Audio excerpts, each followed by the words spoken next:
Americans to buy any kangaroo stuff because they don't release in the USA. Yeah. Anyway, it's good to meet you, Max, in video. It's nice talking to you finally after always WhatsApping. Yeah, I'm still wondering if my lighting is okay, because I honestly don't have a lot of lighting, sadly. But I'm not built for these kinds of video podcast stuff. So yeah, same over here. It's my YouTube debut, so I'm pretty nervous. And sadly, my apartment turns out in the end. Yeah, my apartment doesn't have much lighting too. So yeah, there you can see all the New Balance boxes already. Yeah. So jealous. Trying to get some good angles here. Robert, how you doing? What's up, dude? Oh man, look at that setup. I love yours. There's car parts up there too. That's what matters most. You're right. Exactly. I think Ricco's on or getting on. So I'm here. I mean, hit that start video button, dude. I mean, my video is there. We kind go. Of wild right now. So yeah. That looks just sideways. In the last videos. Oh shit! It is so. Hang on. Now it's not sideways. Lower that a bit. There you go.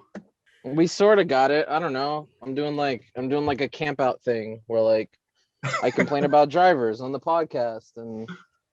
Oh yeah, the new in the middle episode, of nowhere. The most recent episode with we had Mike on the camp out. You guys know him. He's like driving like half the episode. It just went live. Like a half hour ago, I think. Oh really? I'm excited.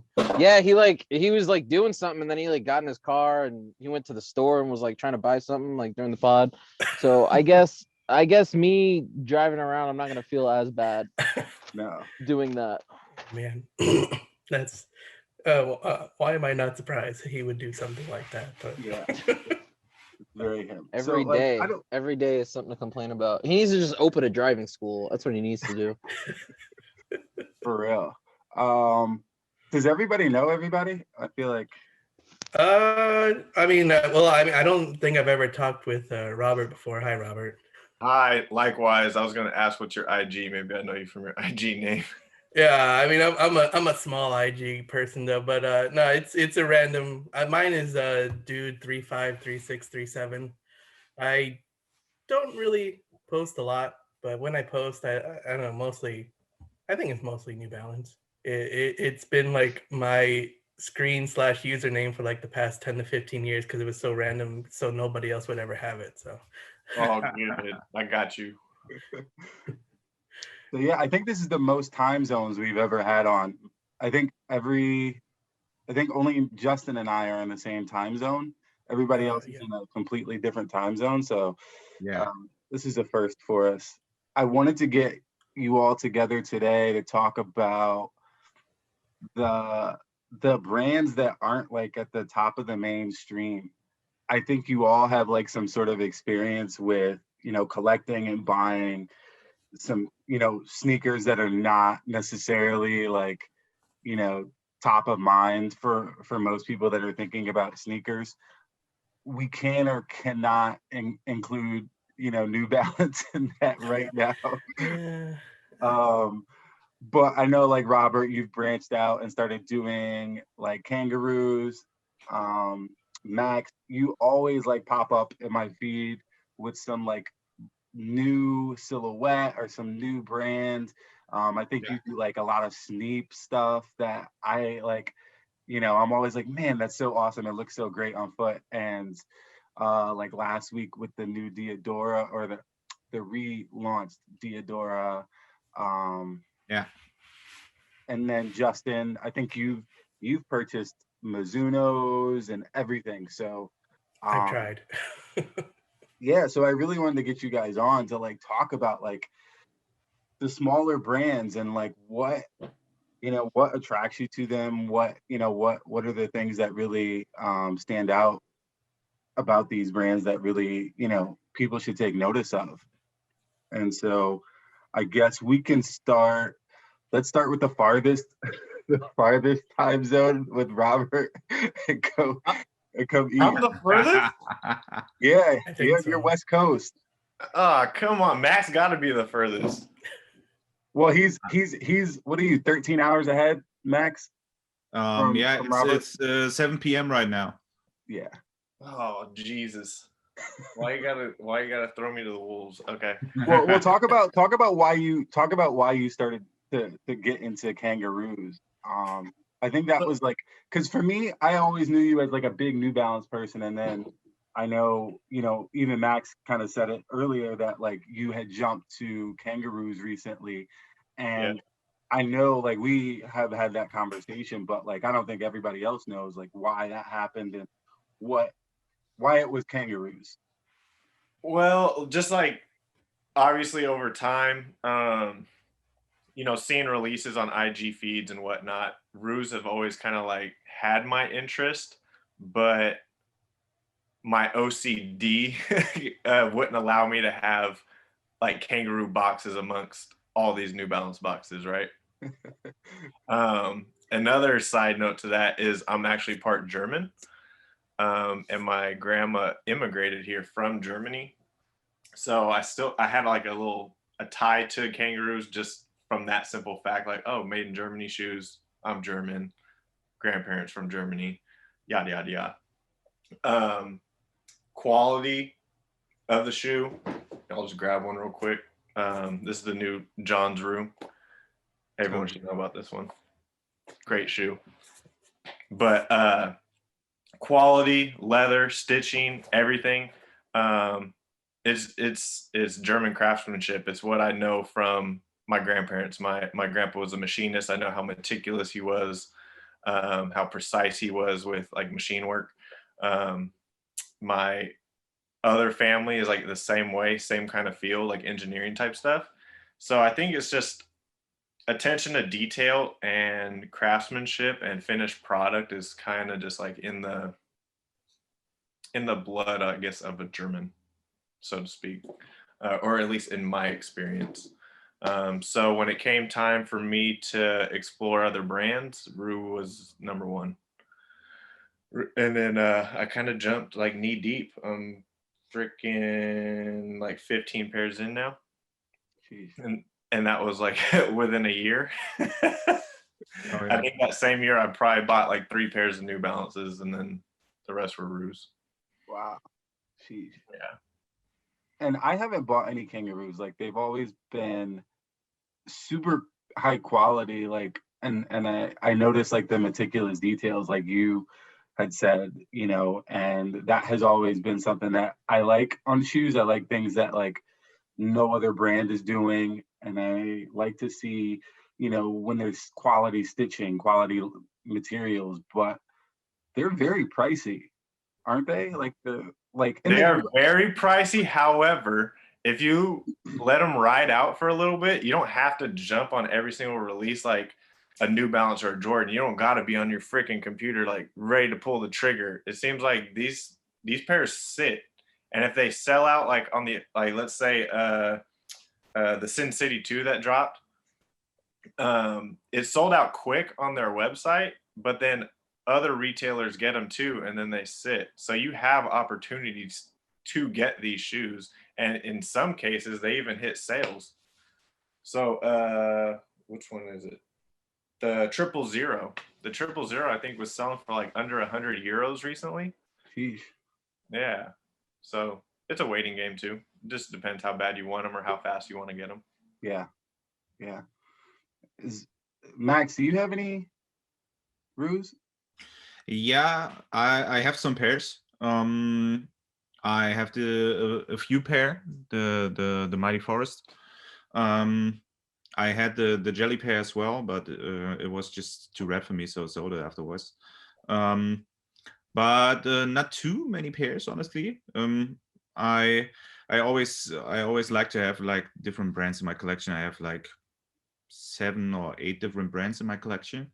Mhm. So it's always basically for me not about the brand, but the shoe itself. It has to appeal to me, and must have some kind of special special, I don't know, it has to be special for me. So the brand doesn't matter too much to me. I've never understood people who only collected like one brand and stuck just to the brand, because there's so much good stuff on the market that is pretty overlooked.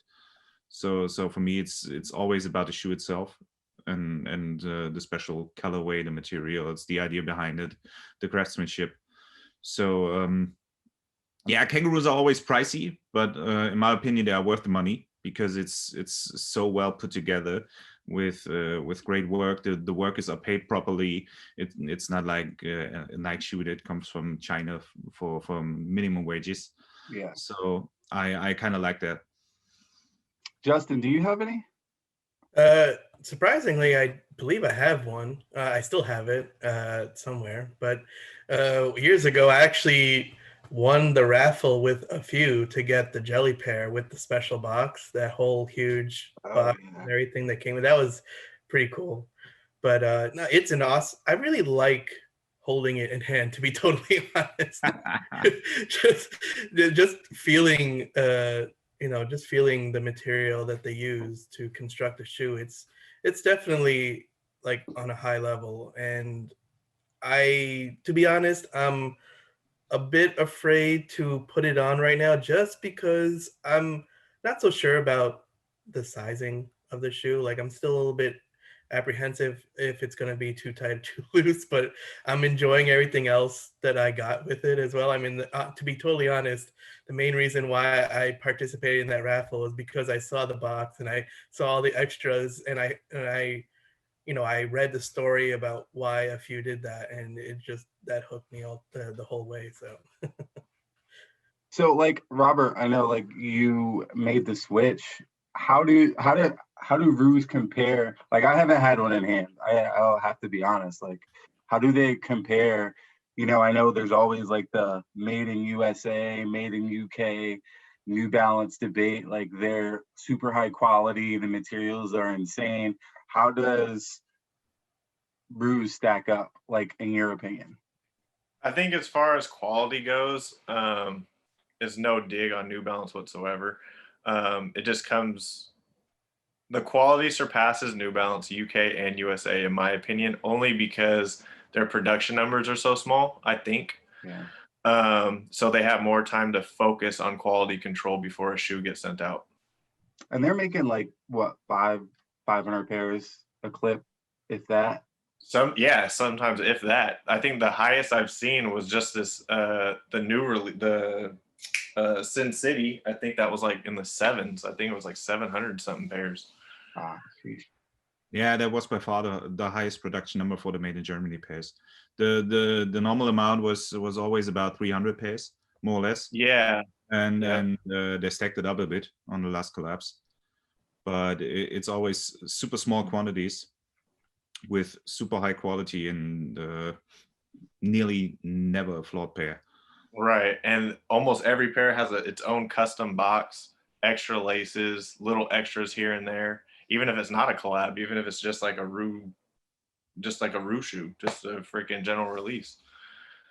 So every shoe is special, like in its own way, which is cool. And like that, so the production numbers of like 300 kind of is a good segue into talking about Sonra. Sonra is obviously Hikmet's new like brainchild, I guess you could say. And they do sort of the similar thing where it's like very high quality, also very pricey, but they're a little bit harder to get. Yeah, I think a little bit is like an exaggeration, but they're I again another brand that I have yet to have in hand. But I know Max, like you have a few of them, or no? I tried from the first pair on, and I was not in one case, in no case I was lucky online. I've never got a pair. I always wanted, because it gets produced in the same factory as the Kangaroos made in Germany pairs, by the way. Oh wow. That's why the quality is so good. And I always love the colorways. You just see that Hikmet is a mastermind in that. But I was never lucky on any of the releases so far. And I was really against to paying any resale on any pair nowadays. So it just was my time so far. But I really want a pair, honestly. Yeah. I know how you feel, Max. I went through the same exact situation myself. I also started from the beginning with his, I believe his Bay pair, the old pink pair, and yeah, that was the pair I always wanted. Yeah, I mean, you know, and I think I spent like like 2 years trying to get a pair from him, and I just never had any luck. And after a while, I just honestly, I just, with the amount of time I tried to get a pair and the frustration that it always led me to, I decided to sort of stop, and so I can calm down from all that. But it was definitely a very what he does is really great, but I just can't deal with all the headache that comes with trying to get a pair. And like Max said, I honestly am not willing to spend resale on those pairs. If I could get it for retail, yeah, it's a no contest, but not for resale. Yeah. Now, I've never went for a Sonra or like looked at them, but are the prices similar to Ruse? I'd say so. Pretty much, yeah. Yeah. Okay. A little higher, especially like on a special, like the special pair, like the Porsche pair. That was a banger, dude. I had Yeah, I had those the prices were opportunity. crazy. I had the opportunity to get a pair, and at retail, but it was like it was either 340 or 360, which is, I mean, that's really high for me. Like I don't know, anything above 300 is like, that means like a month or two of no shoes. So like, it's really a thought process, you know, of like, hey, am I gonna do this or am I gonna not, you know? And so that was a great pair. Like I think, you know, for any pair, anything over $300, like Ruse, I think that has been sort of one of the things that has sort of kept me away. But like you said, Robert, it's, you know, if they sit, that might be something that, you know, has some implications for me looking into a pair in the future. Especially knowing that they're made in the same factory as Sonra. That's an interesting fact that I did not know. Moving from Sonra, since none of us seem to be able to grab it in hand, Ricco, do you have Yes. What's up? Do you have a Sonra? I don't, you know, and I tried like everybody. I tried for the Bay, and I really, really wanted that all orange one. Didn't happen. I was like, you know what? It's not going to happen. I know Josh has a pair. He says, That's true. from what I've heard, they're not very comfortable. It is stunning, like all the packaging and all the extra stuff it comes with. I believe it does come with extra insoles and laces. I can't confirm that. Obviously, I don't have a pair. But I wouldn't, I mean, I would get it. Like if I would have been able to get it for retail, I obviously would have done that. I love what Ruse does with their packaging. The Mighty Forest is the one that sticks out to me. Like I really should have tried harder to get that shoe, and that capsule was so special. And if I remember correctly, they had a thing where if you got like one of the special boxes, they'd like plant a tree for you or something like that. Like, do I have that right? Yeah. Yeah. And so like shit like that is really cool. But you know, like a Nike comes in and I'm like, oh great, this Nike's nice. But there's no extra laces, there's no, you know, none of that special stuff. So like the price point to me, like it doesn't matter to me. Like if a Ruse is 300 plus, I mean, that's 1.5 New Balance GRs that I don't have to pick up because I have this special Ruse pair in my collection. You know what I mean? That makes sense. Yeah, I think the upper echelon of like the outside the mainstream is really good, and you know their quality is just amazing. And the pictures, and I think like with Hikmet, I think like Max said, the colorways is just, he has just this way of like picking the perfect colors on every single pair. And it's like amazing to me. And I know people will complain and say that it's like basically a re-release of all the New Balance Soul Box colors, but I think I never got a chance to buy any of the Soul Box New Balances. So like, hey, if I could get it on a Sonra, I totally would. I wasn't gonna complain, but I wasn't gonna mention that. I mean, Those colorways deserve to be brought back and re-released on a different shoe. They're yeah. great. I mean, those are very limited too. The old New Balance 1500s from Soulbox. I mean, and the resale on those is just ridiculous anyway. So, trying to think of other brands that are outside of the mainstream, and one that comes to mind that I recently picked up, or about 2 months ago, I picked up my first pair, and I've been like following them for like months. Is Sneep Crew. Out of Spain. And so the one thing that I will say is like, and this is what sticks out to me, is they have insane shipping. Like I bought a pair on Monday and it was like Christmas week and I got them on Tuesday. Meanwhile, I bought a pair from somewhere in the US. I think it probably was a New Balance pair. I bought it on Friday and I didn't get it till after the Christmas holiday. Yeah. So like, it's just insane to me that like I was able to get something from them within 2 days. But their quality is pretty good, but they are pricey too. Like once shipping and everything is calculated, and they're up there. They're not as bad as like Sonra or Ruse or anything, but it's comparable to a New Balance made in the USA. And like I think Max, you have a good relationship with them. Like you have a lot of their pairs, or a decent amount, right? Yeah, I really got some pairs. Yeah, I really like the brand because it's not on nobody's radar at the moment. No. They are so small, and for me, the price point is from my point of view, because I'm in Europe, I don't have any crazy shipping costs or customs fees or anything. Yeah, I like that pair. Oh, I love that pair. That pair, Max. That pair. Oh my goodness. With the cactus on the back. That's the pair with the cactus on the back, right? Yeah, exactly. Yeah. Yeah. I personally think it's super crazy. These shoes are handcrafted in Spain from not somewhere in China or Vietnam or something, and they cost like $140. If you compare it to a New Balance pair that is at least at, when it's made in UK, like 160, 170 euros here, or 997 made in USA costs us here like 210 or 220.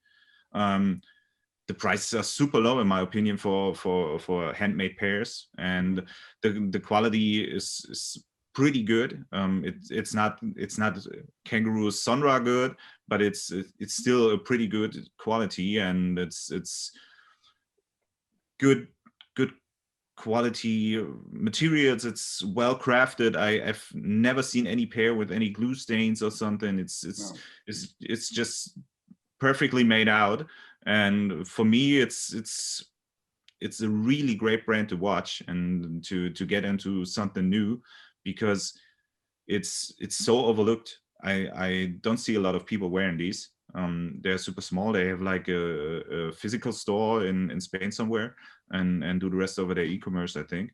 And for me, it's a super interesting brand with this nice colorway ideas and good materials, different materials, and yeah, they are doing a good thing, and I see them improving from every drop they do. The shape improves, and the colorways, the colors, how they match together, the materials they choose. So it's pretty interesting to see what they will come up with in the future. Yeah. Those have Vibram midsoles. Yeah. Pretty comfortable. Yeah, they're they're pretty very comfortable. Yeah, I really love Sneep's silhouettes. Like they're kind of that really good balance of you know, like a sleek runner and like a dad shoe. The Yeah. pair I only have one pair that's the obscure Mahi Mahi, the first pair. Yeah. Oh, And the colors on that are so vibrant, and the silhouette I think is really great. It's this there's a strange thing that they do with the tongue where it's kind of like over like kind of like flaps on a horse like to keep it going straight, but it's so unique and so different. And the pair is also like really really light and comfortable. Like I can wear a Sneep all day. I haven't like again like dumb sneaker brain. I'm like trying to go for Nikes every week, and I try to buy Topes this morning, but I should be owning more Sneep. You know, it's like you said, the price point is not at a Sonra or a Roos, so the quality isn't as good. Really, really good, and the models I think are really unique. The vibrant midsole's comfortable, and yeah, it's definitely on the come up. I really want to see the brand grow and get more I guess more production, like so they can do more numbers, so more people start recognizing them. I think it'd be really really special for them to take off in 2021 or 2022 for sure. yeah. And one of the things that I really like about Sneep as sort of a brand, which I know we haven't really talked about, but like they're very interactive. Like you can send them a message and they will totally respond, like right away or within an hour. And that to me is always like a big deal. Like I don't know what it is. Maybe it's because like I hate Nike and their whole like conglomerate, you can't talk to someone mentality like that like totally throws me. And so like I like the idea of me posting a picture of their shoe and they comment, or me sending them a message saying, hey, I don't know what the size conversion is on this, so they send something right back, or like asking them about sales, or hey, when's this shoe gonna release, and they'll get back to you, or they'll be like, hey, you should really take, like they've randomly messaged me and said, hey, you should take a look at this upcoming shoe, like we think you would like, and I would be like, I kind of do. But like that's kind of like the thing I feel like is missing. And we talked, I think, you know, Ricco was a part of that conversation where we talked about community and sneaker culture this past week, but like they are sort of invested in it because they're very supportive of people, wearing their brands and doing things to sort of push them. I think they post like a Max picture every single day. Everyone posts a Max picture every single day. Max those takes are the great, only pictures I see. Max takes great photos. Great Yeah, photos. that's true. And I have to say that let's just all acknowledge that like Max is like amazing. Like your photos are just Thank you guys. I really appreciate it. I'm happy you like my stuff. there are so many shoes that I would not buy, that I would like be on the fence about, and then I see a Max picture and I'm like, Right? maybe. Like, what was that pair I helped you out with, Max? It was the Chinatown, New York MX1 pair that only released at SNS in US. Right. So like when I got those for Max and they came in and I like looked at them, I was like, I'm kind of on the fence about it. And then Max takes photos with them and I'm like, wow, they look great. That sounds like I'm tricking. But I was sure you would never like an MX1, especially for the quality point, if you're into Roos and New Balance. But yeah, I love MX1 as a silhouette. So I had Air Maxes back in the day. I had the Huff Air Max 90, the original, the brown one, not the Quake. Oh, yeah, that is a gem. Those are gems. I had that, and then the St. Patty's Day ones. They were like green and gold. Yeah, early 2000s. I had like gold foil. Yeah, they were cracking like hell. Yeah, exactly. Yeah. So Justin, you've been pretty quiet, but like I know you and I have talked about Sneep Crew and how you need to get a pair, because I think you're one of those people that's like, hey, I'm gonna do this because I really like the product, but also because it's not a Nike. Yeah. I mean, I have to admit that because of certain things, I'm not the biggest Nike fan. But yeah, no, I've been looking at Sneep Crew for a while now. And, you know, I've been seeing people posting photos, and they really do look great. I guess I'm still just having a hard decision deciding which one to buy as my first pair from them. Because I mean, I looked through their store and they do have a pretty good selection. Like a lot of their shoes, I'm pretty impressed with the colorways that they are coming up with. And but yeah, I'm definitely been meaning to buy a pair of theirs and give it a try and see what it's like. But because you know everybody is saying that they're comfortable, and you know me, I'm always hunting for comfortable shoes. So And like Robert said, they kind of sit like how you were talking about Ruse, where something really good comes out. Like they're not, hey, I got to be on the website right at the time that they release. Like you can always get something from them a day later, or jump on when you get a chance, and it's usually there, which I like. Um, Obviously, I wish they were more popular, but at the same time, I'm okay with not having to like compete with everyone. Right. But I mean, I think they're a really cool brand that I think we will see a lot more from in the future, because I mean, I think they've done a bunch of new stuff in the past couple of months as it is. Um, Jumping from Sneep Crew, I wanted to talk about Mizuno. Um, I don't own any Mizunos, and I'm always like, like I'll see something and like the colorway is okay, but Mizuno, like Justin, you have a few pair. I'm pretty sure. yeah. Max, I know you have some as well. Yeah, Right? one pair I have. Yeah, Oh, one pair? Really? yeah, only this one. Oh, The hand yeah. collaboration, because the colorway reminded me of the Saturday Special Diodora, the first collaboration between Hen and Diodora. So Yeah. I knew I needed to get this one, and this was my first pair of Mizuno. Yeah. Justin, how many do you have? Oh man, I probably have now like 6, 7 pairs from them. Yeesh. Yeah, I guess you could say that I've really liked the work they've been doing with a lot of the European sneaker shops. I think they've been able to come out with some real bangers. I'd have to say my favorite is the one that they did with 24 Claudi's, the King Cobra Oh, pair. yeah. Um, yeah, I'm a little bit unprepared.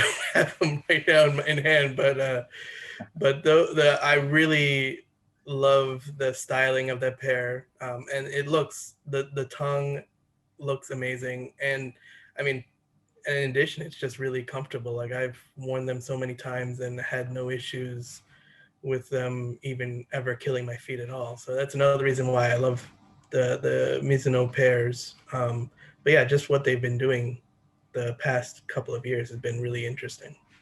Yeah, and they are like interesting because they sort of like the opposite of Sneep Crew, where they have a ton of collaborations with like well-known shops, right? So like, they got 24 Pilates, they have like Canon, they've done stuff with a few, they've done stuff with, I thought they did something with like High Snobiety. Am I like Yeah, about that? oh man, I don't think so. They did I something don't with think so someone. either. Oh no, actually now no, they did it with Hikmet. The Man, I wish I remember the name of it, but it was like the red, gray, black pair. Ah, yeah, I It was remember. one of their first collaborations when Yeah. they started to do collaborations with European sneaker shops. I think this was back in like 2000. I want to say 19, 18 or 19. Oh yeah, with like the zigzaggy heel. Yeah. Uh, I can't remember the name. Was it Phoenix? Was that what it Yes, was the called? Wave Rider Phoenix. Okay, yeah. Oh, good. I'm glad I remembered. But yeah, no, the Wave Rider is definitely, I'd say, one of their more popular models. I think a lot of people who are into Mizuno when it comes to the lifestyle side Yeah, really like the Wave Riders. yeah, and that was with High Snobody. They did it with Oh, High Snobody. oh, okay. My Yeah, bad. like I think, I mean, I like Mizuno. I feel like they're like one of those brands that like they do all kinds of cool, colorful stuff that always looks really good. I question whether I need to dive into that pool. Like I'm like, this is just like another. It's just gonna be like another offshoot like that. It's gonna be Well, unstoppable. I feel like the biggest issue for you though, David, sadly, is that I think because they're a Japanese sneaker company, they don't really make a lot of the larger sneaker sizes. Yeah. I think when we've talked in the past, that was your biggest hurdle with them. So Yeah, there's been a few that I have been willing to pull the trigger on, and having a bigger foot is like the worst thing ever with some of these like smaller brands. Like, um, which brings me to Hummel. Hummel, they released like this great shoe over the summer. And I'm trying to remember who it was with. But Before we jump into Hummel, can I jump in on Mizuno?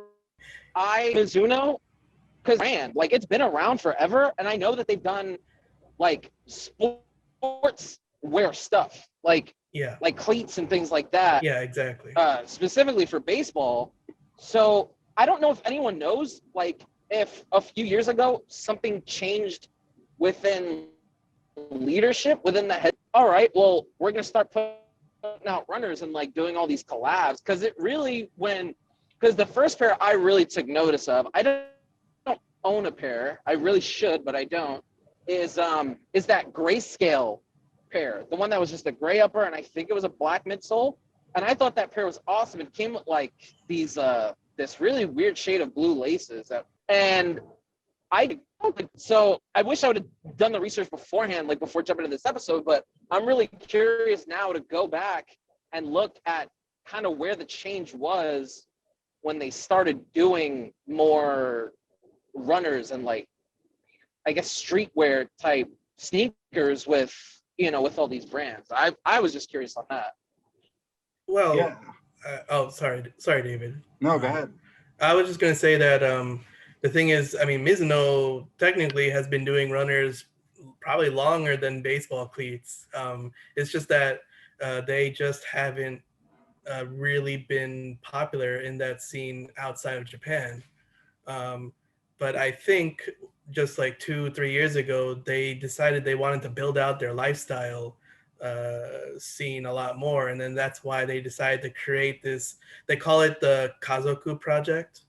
And that was the idea, is they were going to make these connections with all these small sneaker shops in throughout Europe and try to show people that that they can also be able to come up with pairs that can excite people's imagination.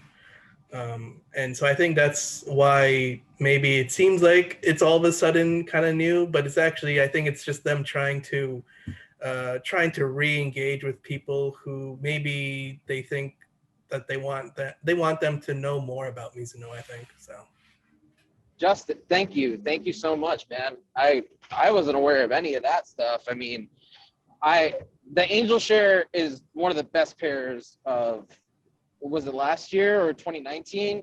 it was That last pair is year. unbelievable, man. Most definitely. Last year, yeah. If we would have been able to do top 10 on the sneakers, that definitely would have been on my list. That pair is awesome. I wish I would have gotten one.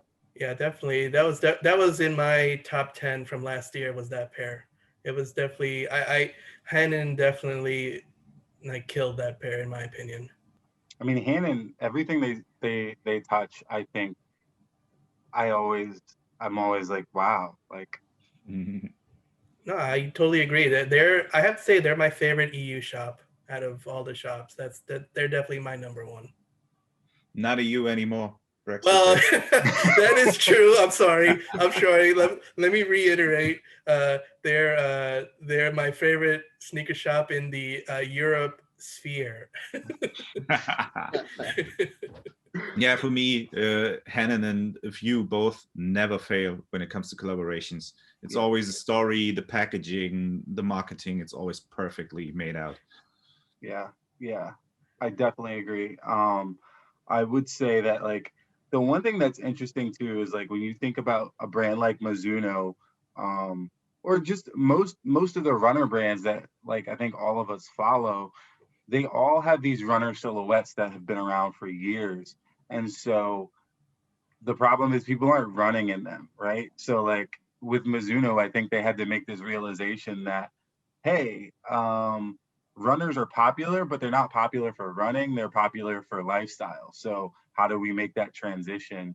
And so Hannon, Mita, 24 Kalates, Hikmet, Highsnobiety, like all these brands, that's how you bring, you know, your 20-year-old running silhouette to the mainstream or to the lifestyle, you know, space, is by like, you know, basically just pairing up with some of these brands.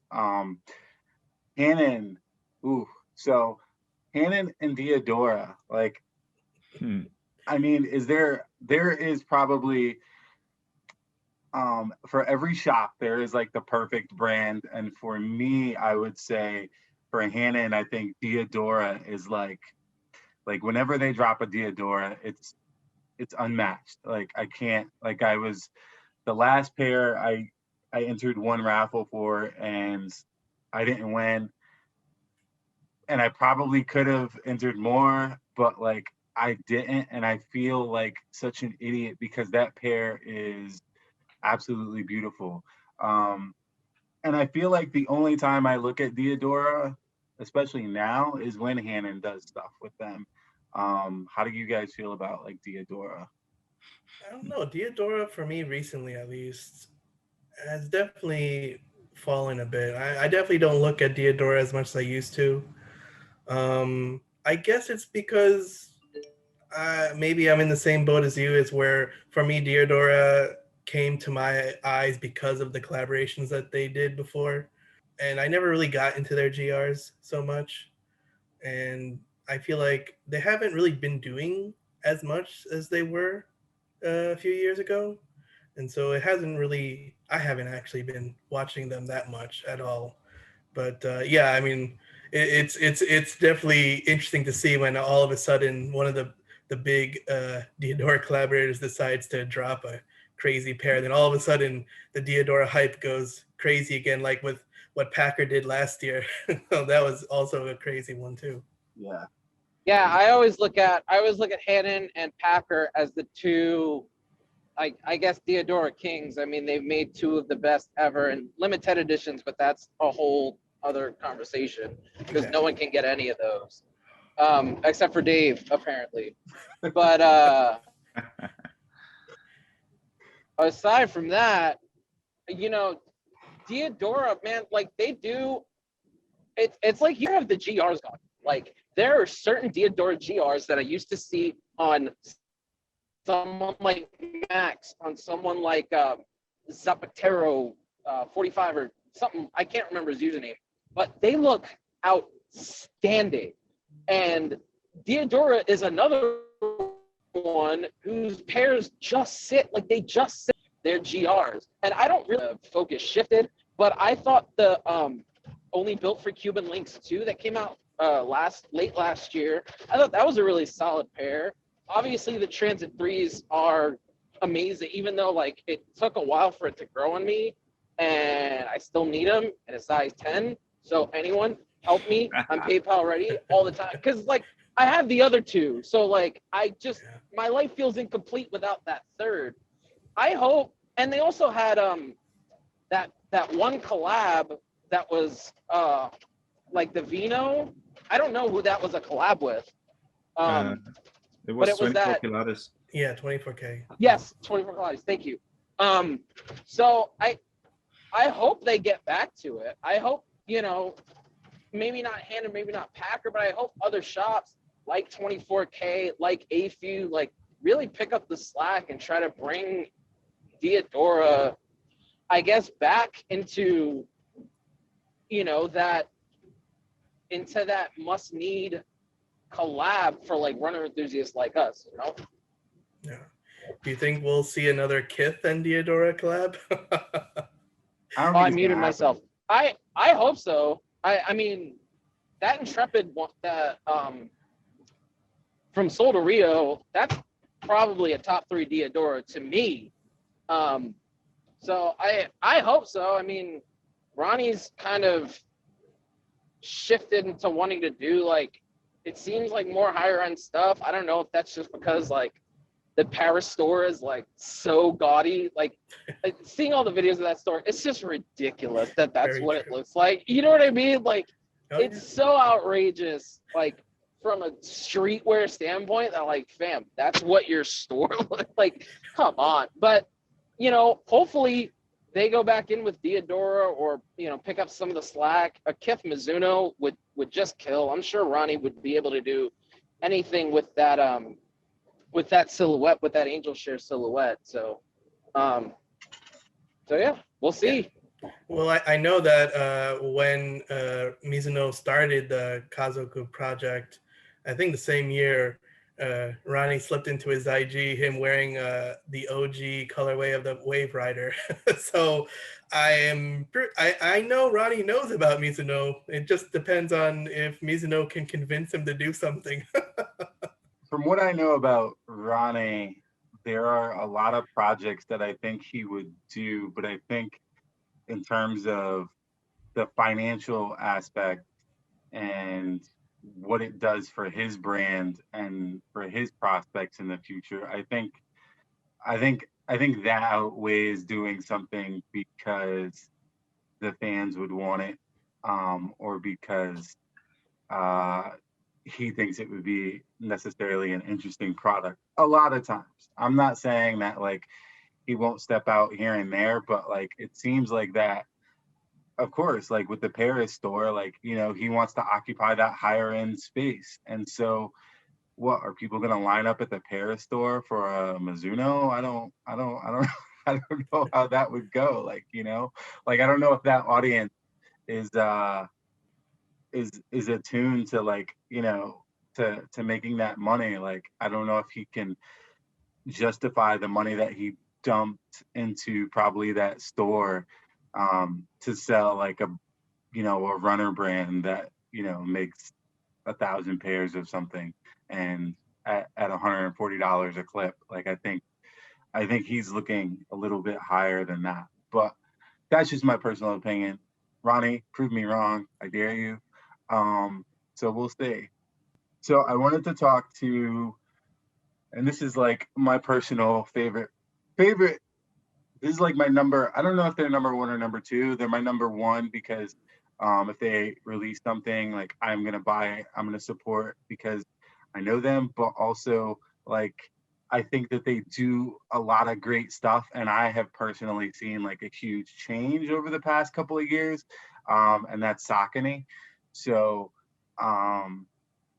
eventually I'm gonna do a Saucony episode because I really like them, but like I think for me, like they have done some great silhouettes in the past. I feel like they have this weird history where they've done like a bunch of cool stuff with a lot of brands or a lot of boutiques. And then somehow that hasn't happened recently. Like they did stuff with Foot Patrol back in the day and a lot of 24 Kaladi stuff. And they have Ronnie recently. So like it's very interesting to me that they're not as highly thought of as someone like New Balance. And so I always love to pick people's brains about like why they haven't looked at Saucony and what their hesitations are. And because I always feel like everyone's like, oh yeah, that's cool, but I'm not gonna buy it. So so anybody jump in, tell me what's up. Saucony for me, I mean, this might be a bold take, and I want to be wrong about this take. I really feel like Saucony, their best days might be behind them as far as, people being collaborative with them. I mean, I personally wasn't crazy about the Lapstone and Hammer pair or Ricco. that Grid 2000 that Ronnie did. Like I do. And so like maybe they just need to, maybe for me, it might just be a few silhouettes here and there, like SD grids. Like what happened to SD grids? Why is nobody doing anything with that pair that, the Cushwacker is one of the best Saucony collaborations ever. So I don't know what it is with collaborators. So whatever the last, but kind of take it back to those silhouettes that have given us so many classics in the past with, brands like Extra Butter. I feel, from my experience, it seems like, and I think someone talked about this recently about like stores trying to preserve their tier 1 accounts, and with Nike and Adidas. So like there's that sort of, oh well, I can't worry about doing like this smaller brand because it's not going to help me move my Nike stuff, right? And I think, Justin, this has probably been one of your big pet peeves, is that brands or boutiques aren't willing to do anything outside of Nike because they're afraid of losing their Nike account. And if you lose your Nike account, you're pretty much dead in the water, I think, for a lot of brands.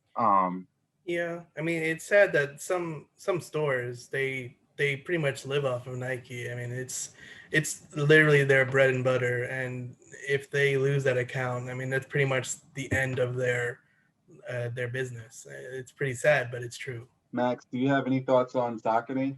I always am looking for a Max picture of a Saucony. I feel like that would change the game.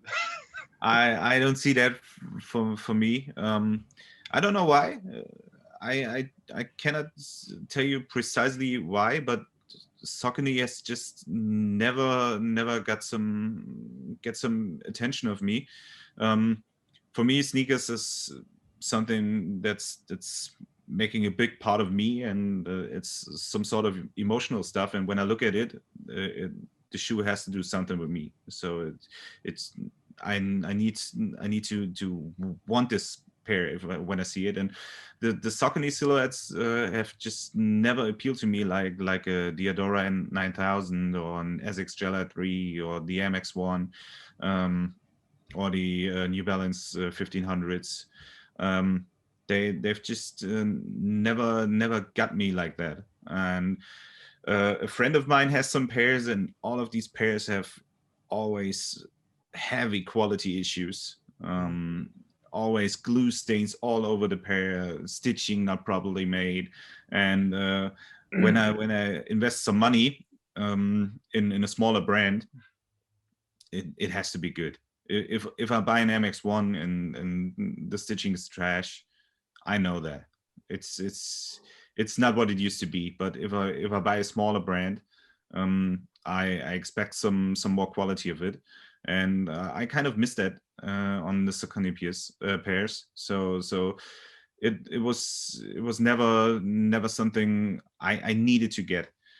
And how is in Europe as a whole? Like, do you feel like they have any sort of following there? When a few does a pair, it sells out. I mean, yeah.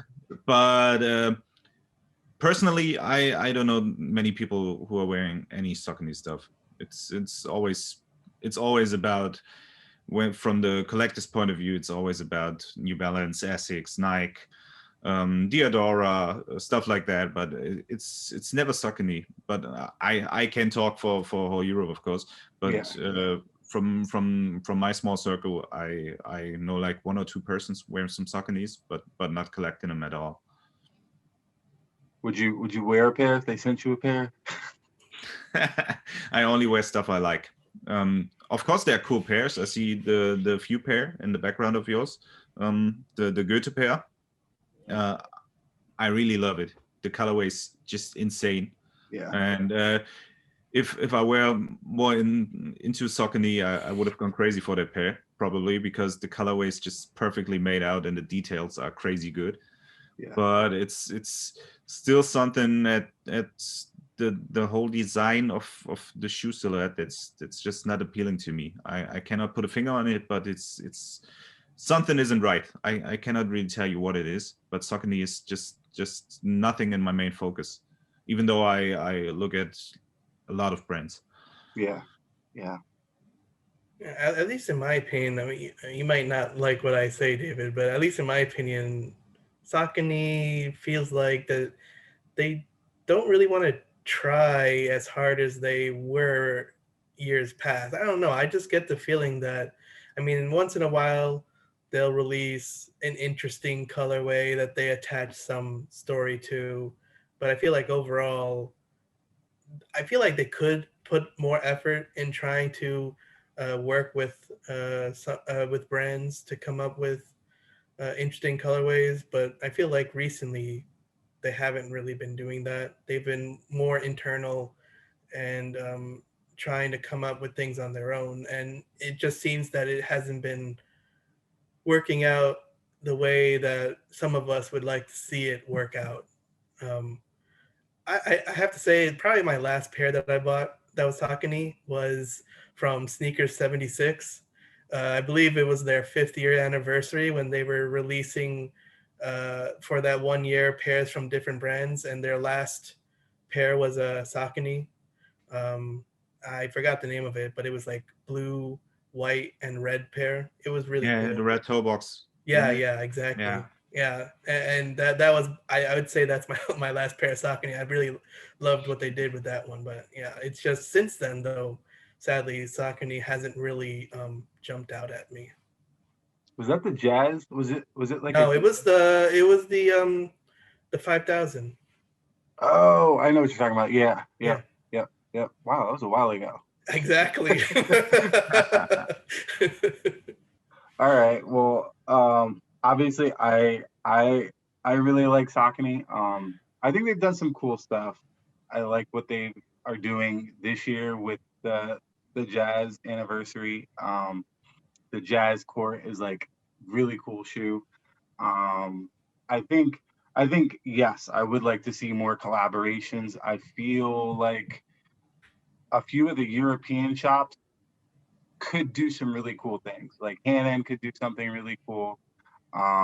Bring back Ends. I think, I love a few, but they do something every year and every year it sells out and it's cool. But like at the same time, I'm always like, all right, like I kind of want to see somebody new, but someone like on their tier.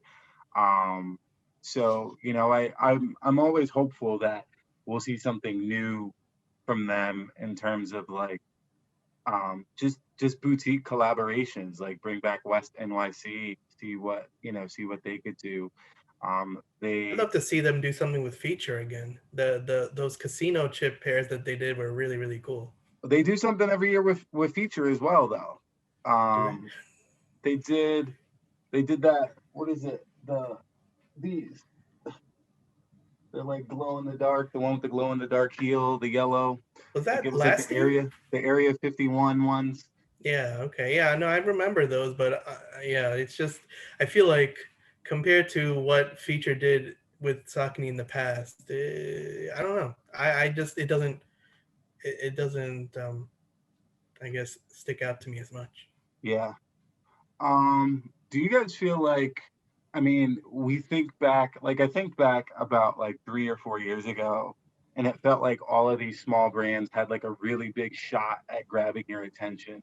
Do you feel like there is, like it's harder to get any sort of recognition or appeal from anyone because, there's so much competition at the top between, Nike, Adidas, Jordan brands, New Balance now. Do you feel like that it's harder for you to break through? I would think so, because nowadays the key the key group the brands want to sell to is heavily influenced by social media, by all these hypes created by resale values, by StockX, and they don't look at these smaller brands because they don't get the possibility to create this hype.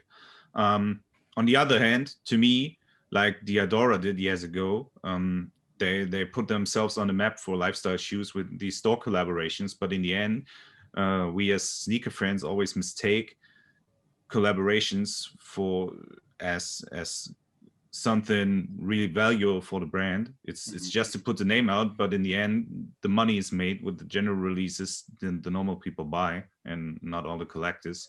So I guess it's a good point to put yourself on the map and in the stores again, but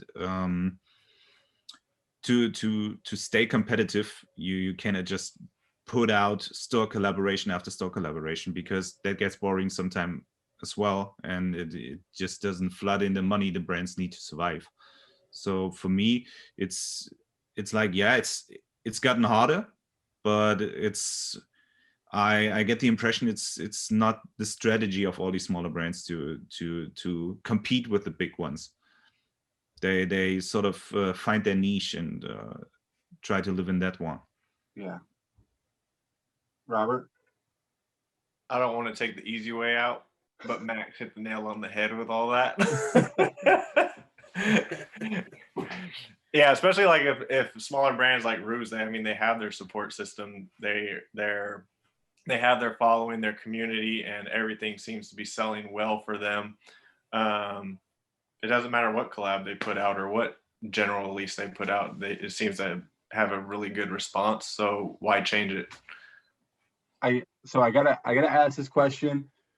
Do we think New Balance is still in that small brand sphere, or have they Not at all. catapulted? Like, but okay, let's be realistic though. Like, where are Damn, they? we Like, can't get a GR991. Like we can't get it. It sells out too fast. No, they're not there anymore. I understand, but like Max said, like, okay, like you can't survive off of all of this, off of collaborations alone, right? And so, yes, New Balance is very popular right now, but are they?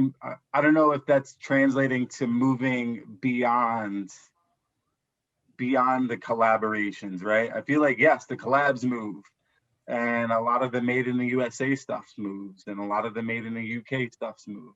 But like, I mean, Ricco, we had this discussion. Ricco, we had this discussion. Like the Todd Snyder, the last Todd Snyder 997 sat, right? You could still get it. You could still go get the gray 997 from Todd Snyder. It's still sitting on his website. So like, really, not every size. Like they have like a 10 and a 10.5, but like, And a 6. really? I have no idea. I don't know. I'm just talking shit. To be fair, the one was super uninspired. It looked like a basic general release pair. It was nothing interesting for a collector, in my opinion. The last Todd Snyder pairs. yeah. I guess it was technically, yeah. Well, I didn't really think of it really as a collaboration. It was more of, hey, let's bring back this old logo idea, and that was pretty much it, in my opinion. So Yeah, I did like them.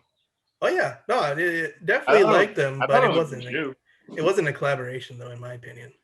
Well, I mean, I don't know. I obviously I like New Balance. I love New Balance.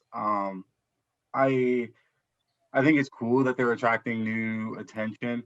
I'm curious how long that attention lasts. Like, I think every episode we kind of talk about, like, okay, is it like a fleeting moment, or is it gonna last? Is this their boost moment? And like, are we gonna see people go, okay, I'm sick of the 327, back to Nike. Let's all go running back now. Like, No, because as soon as a 327 stops being in production and something new comes out, then that new something is going to be the next hype, just like the 992. Everyone's on the 992 train, and then now we got this 991 coming in. So now 991 is going to be the hype. It's just going to be an ongoing train. They have so much traction right now. You think so though? Because the 991 anniversary was $300. yes, but the year of the ox, 991 is $300 too. Like it's the same Oh, price. was it? Yeah, I the think part of the Browns- reason is the exchange rate. the Browns, The money yes. has changed. And those are sitting, and those 991s are sitting on oneness right now. And I mean, yesterday I was able to get a 10.5 for someone that was looking for the 991 anniversary. So I think like the Pata pair was really hard to grab. Like it was impossible to get. Like no one was getting that pair. Pata anything is kind of hard to get. Yeah, That's what I wanted to say. Yeah. It's You Pata. know? Yeah. that's true. But as soon as like a USA boutique puts their name on a 991, it's a wrap. We'll see. Yeah, that's what I think. I think the 991 has to kind of pick up where the 992 left off last year for that traction to continue. And I don't know if it has. That's my question. Is like I feel like the 992 wave, like short of Joe Fresh Goods doing a 991, please don't do a 991. Yeah, we don't Well- need him to well- do that. June Sanders, he's doing a 992. So they're gonna get more traction with a 992 still. Yeah. Well, I mean, for me though, that's fine because I'm sort of off the 992 train right now. Hell, I'm happy for other people to go after 992s and hoping that that'll allow other pairs for me to go after that I really want to go after. So people can't even get GR 992s. They sell out too fast. that's true. Yeah. Navy and the gray colorway, it's like impossible. Oh What? yeah, gray is always impossible. Yeah, definitely. Those things always sell out Yeah. whenever they restock. And Concept still has a 992 in the works, if I remember correctly. Yeah, I Oh, forgot. they're still gonna come out with a pair.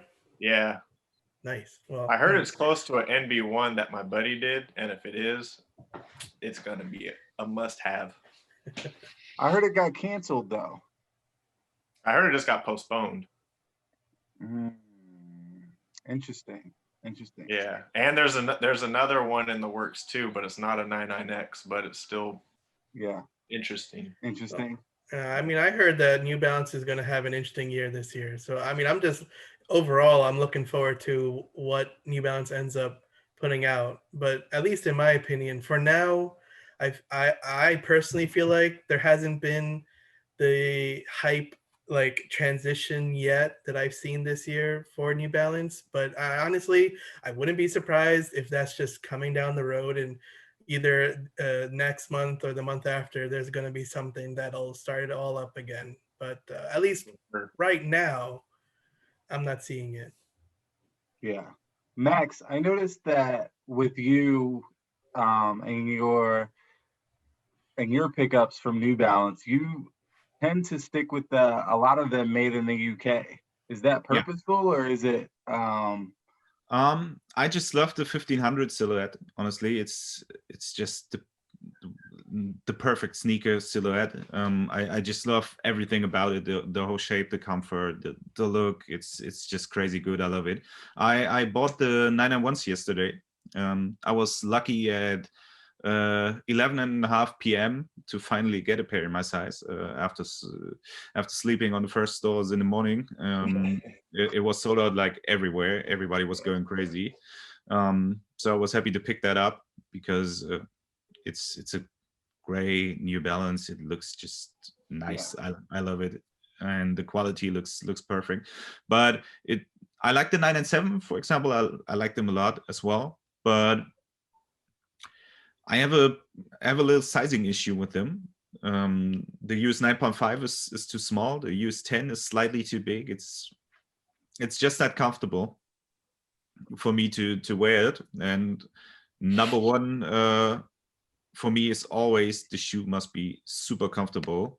Otherwise, I don't need to wear some sneakers if they shouldn't be comfortable. So they always have to be comfortable, and that's why I really prefer the 1500s over the 997s, for example. 992 don't appeal to me. I don't know why. Even the 990, I just don't wear these. It just doesn't fit to my type of wearing. It just looks strange on my feet. I don't like it at all. So the 991 it's perfect for me again. I like these. Yeah, that's so. To get back to the question, it's not purposeful in that way. It's just like that I heavily prefer the 1500 over nearly every other sneaker silhouette. For me, the 1500 New Balance, the MX1 from Nike, and the Gelite 3s from Asics are just the three perfect sneaker silhouettes for me. That rainbow eucalyptus shoot you did. Oof. Oh my God. That was the I best. love that. That was the best New Balance collaboration last year. Like, Yeah. Like, having seen like a rainbow eucalyptus like in person in Hawaii, they freaking nailed that. Nailed it. They did. Nailed they really it. did. Yes, they Yeah, really did. I don't know. I guess I'm just biased though, since I got that seagull collab that END did before the rainbow eucalyptus collab. Yeah. Oh, I'm missing that one. And honestly, I like those colors more, but that's just me. Right. Everyone has their own, Yeah. their own flavor. Yeah. So jumping, I know Max, you kind of mentioned Asics, and I don't think we could have this discussion without talking about them a little bit. I'm always on the fence with Asics because I love them personally. I think they had like one of the most amazing runs of popularity in terms of like collaborations back in 2015, and I think every brand that's not Nike or Adidas has been trying to recreate something like that ever since, I feel like. With just, you could get a Gelite 3 that year because they were everywhere, but at the same time they were just so hard to get, right? Like it was like you had to know, right? And then I don't know what happened. Somewhere along the line, I don't know, they still make great stuff, but they had issues with shape. And the Gelite 3, it got really, I don't know, it got kind of boxy. I had the last Soul Box collaboration from them, and it was just, the shape was just awful. And so like I sold those like right away. And then I remember last year I kind of said, I think I'm done with the Gelite 3, which was a mistake, which was like a bold statement and a mistake. And ironically, they had a decent year with the Gelite 3, but I feel like they've done other cool stuff, but it just doesn't hit.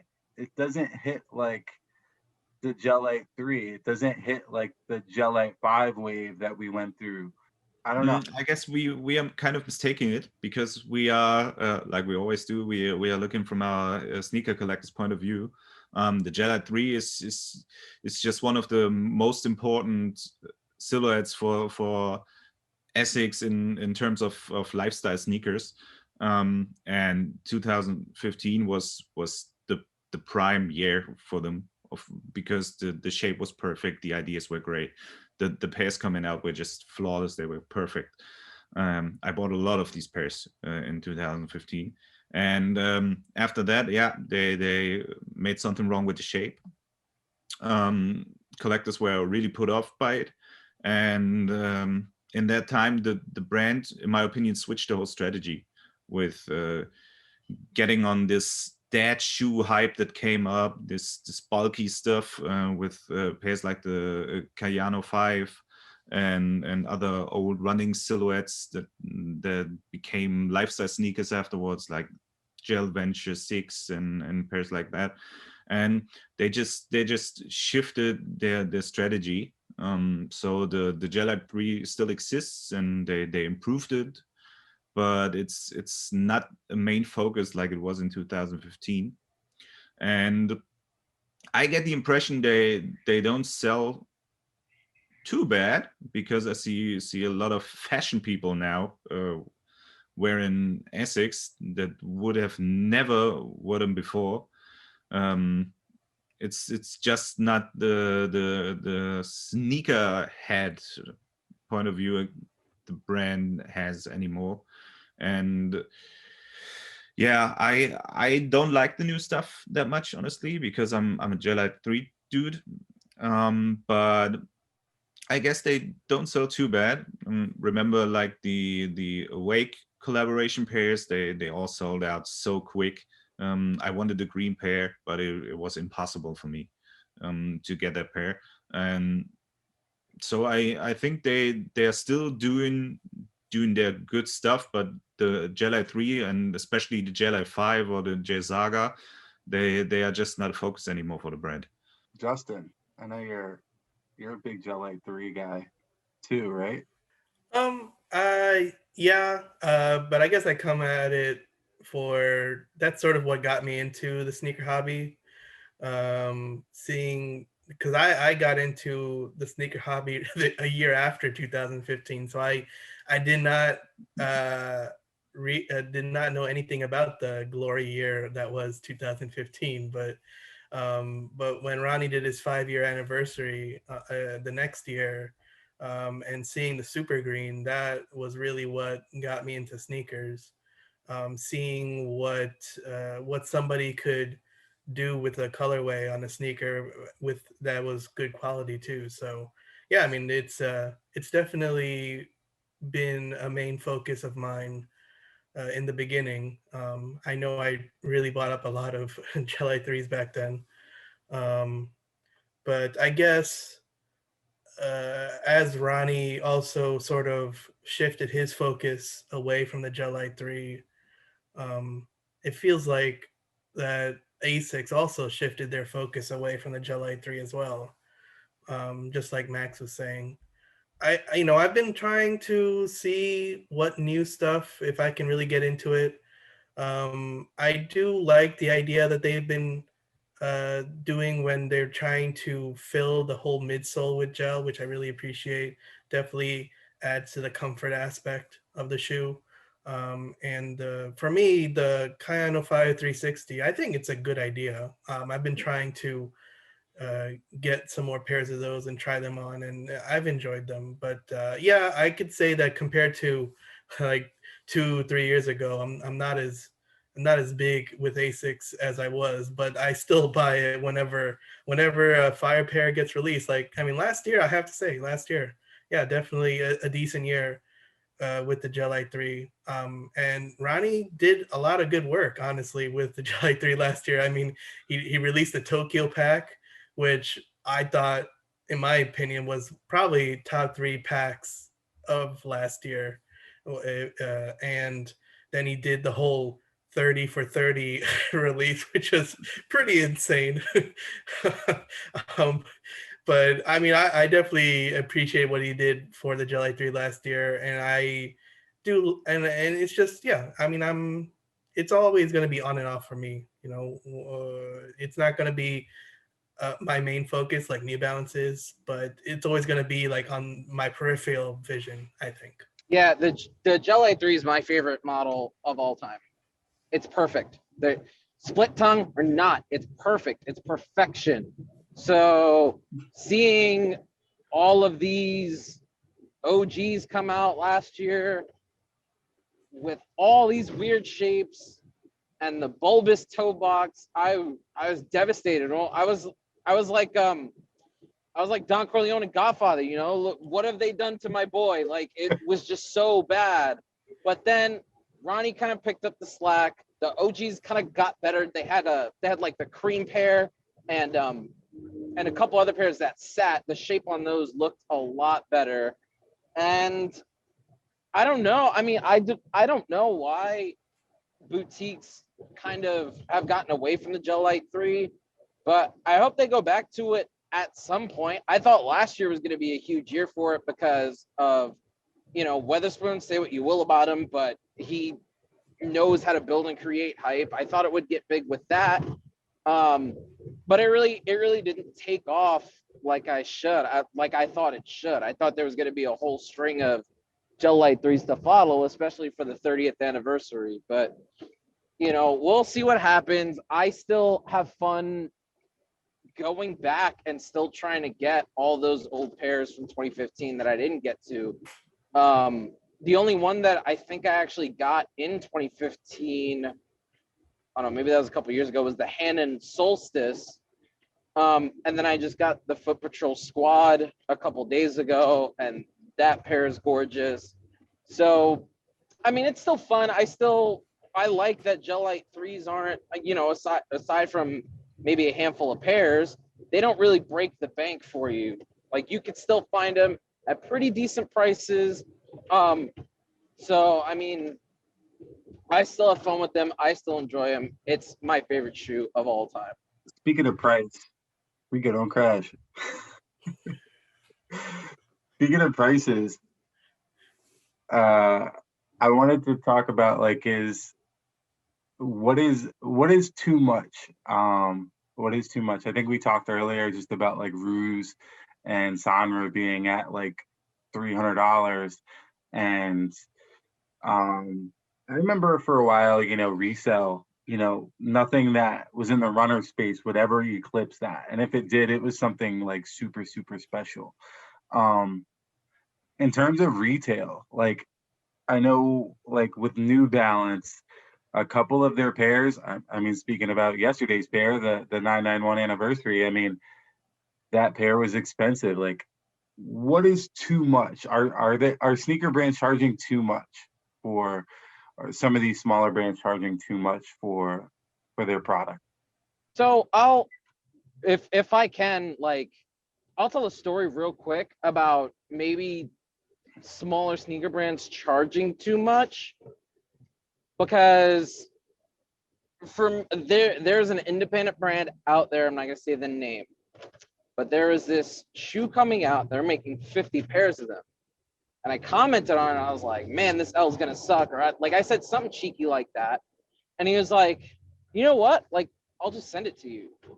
And I was like, oh, for real? And he's like, yeah.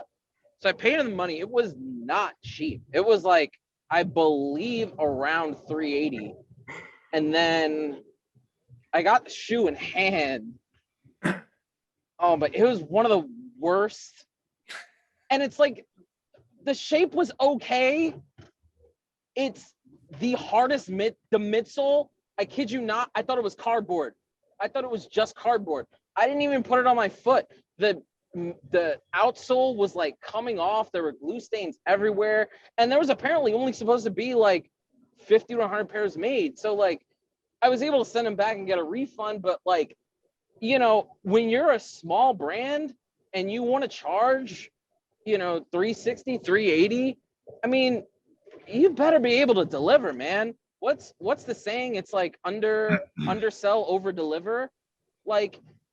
I think smaller brands really got to take that, that notion to heart, instead of being kind of like a Big Baller brand did a few years ago, where there was, what was their retail, $4.99 or something like that. Yeah. For a Big Baller brand shoe that once, because it was supposed to be a basketball shoe. So once Hoop reviewers got it in hand, they were like, it's okay. It's not, it shouldn't be worth $500. And then pairs were falling apart on people. So, I mean, that that experience, it's kind of shaken me to the point where I'm all right, well, if I'm going to see this brand, if, I really like what they're doing, that research is really going to be put in more than in the past, where it's all right, well, it's handmade. It's, supposed to be this, supposed to be that, it's made in Spain, like Sneep, or made somewhere else. And, kind of really doing my homework and being is this purchase going to be worth it? Because around 300 for an Asics that came out 5 years ago, that's dead stock, that to me, I don't care about, because I can miss on some GRs and then go get that pair, but I know that pair's quality is going to be up to snuff. I know that's from the golden age of Asics. This pair, I mean, I don't know you, fam. There's got to be something there to pull me in, and undersell, over deliver should be it when it comes to pricing. $265 for a New Balance, it's a little pricey, but to me, that's 1.5 GRs that I could just not buy for me to have this special New Balance. Ricco, do you think the 1300 JP is worth the price tag? Oof. Not the 2020 pair. I was pretty upset Who asked me that? Was that Robert? Yeah. First of all, you're a king, man. I can't believe I'm speaking to you right now. Like, you're the shit, dude. Fuck yes. I'm glad you're here. Quiet, Second of dude. all, no. Don't do that. Don't do that. I am not a king by any means. Oh, there are stop plenty it. of collectors out there that surpass me by a long shot. Not even close. You have all the confederations of villainy or whatever they're called. No, don't do that. There's a few people that have those.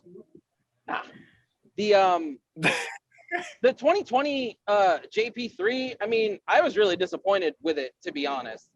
I just thought that the toe box was super weird. And, you know, I thought the suede was fine. It was the worst dust bag I had ever seen come with a shoe. Like, I opened that box and saw the dust bag, and I'm like, all right, I'm kind of embarrassed that this came with a $300 shoe. Like, what's up? But the 2015, I've seen 2015 pairs in hand. That pair is flawless. It's perfection. And, you know, I've been on other podcasts where they're just like, why does the shape matter? Like, what? Like, fam, that stuff matters. The construction absolutely matters. So to answer your question, the 2015 pair, 300 retail, yeah. The 2020 pair, I mean, if it were the same or as close to shape as that pair, or even the 2010 pair, I'd be like, yeah, okay. Like, I have no problem with them releasing it every 5 years for 300. It's fine. Kind of a long answer to give, but it's not fine. bad. It's not bad. Right. Exactly. Yeah, I feel like Robert, you helped me secure my pair. And honestly, I didn't know what to expect. I was surprised. Like, I thought the quality I thought was a lot better than what I expected. But again, like, I think when you get above the 250 mark, quality is good, but I also need like a lot more. And like, I'm sure you all are familiar with like the made in Japan boxes that New Balance used to give, like that, like cheap, the black one. Yeah, that one. That thing. Yeah, and I hate that box. Like, I despise it. And like, you give me a shoe with that, like you give me a shoe in that, like, it's a problem. Like, I need like the solid, like full double seamed, folded over like top, or like it needs to flip up, like, and so getting it in that box was kind of like, okay, like. But that's how 2015s come too, and so on and so forth. So it's like you kind of got to expect it. And like Ricco said, I mean, they do it every 5 years. So I guess if you're expecting the $300 price tag, it's not horrible. It's not like they're doing it every year. Yeah. But I mean, I guess for me, like, when you spend like 240 or 230 on a 997, you get a better box, right? And I don't know what's up with New Balance either, where they're, but not a better toe box. What? I said you might get a better box, but you don't get a better toe box. That's true. They've been poopy lately, dude. I can't get with it. Yeah, no, I know. And I feel like with New Balance, they used to try a little bit more. Like, I feel like we used to get a lot more pairs that came with like double laces. So you get the optional lace pairs. I remember getting like dust bags with like random pairs, and now it's kind of like you're lucky you get stuffing inside the shoe. Like, you know, I don't know. I think New Balance still provides extra laces. Well, maybe not with their GR pairs, but at least every collab pair that I've gotten of New Balance, I'm always getting like 2 or 3 extra laces. So I'm not sure about that, but I mean, I don't know. I've never really expected special boxes that much. The only time I ever expect a special box is when I buy something from Concepts. Yeah, I was about to say the same thing. And I have to say, my favorite New Balance box from them is from the Cherian purple pair. I love the snail shell that they used for their box. That was awesome. Like, I don't expect a special box. I just expect a box that's not gonna fall apart if I put another box on top of it and it's empty. That's yeah, Oh yeah, that's a great box. Yeah, That's a great 1300 JP3s has to go on the top of the stack. yeah, exactly, Not near the exactly. bottom. Because it's gonna get crushed. Yeah, it should. So you're saying that those JP3s came in that black box when you got them? same construction, but not same color. It was like a white and blue box. Oh Yeah, wow, okay. yeah. I don't That- even own any. I had the 2015s, and I ended up trading for a pair of 998s back in the day. But that's still pretty crazy that they, because I thought those shoes are made in America too, right? The JP3s. No, they're made in Japan, aren't they? Man, I thought the made in Japan pair was that limited edition version that was like $500 or $600. Those are handmade. That's the difference. Oh, So okay. they did a handmade one and then a GR one. I don't know if GR is the right term, but Yeah. that was more common and better to get rather than a $600 JP3. Right. Okay. you Then have- the Go ahead. sorry. I was just gonna say it was my mistake. I thought the regular JP3 release from last year was made in the States and the special one was made in Japan. So that was my mistake.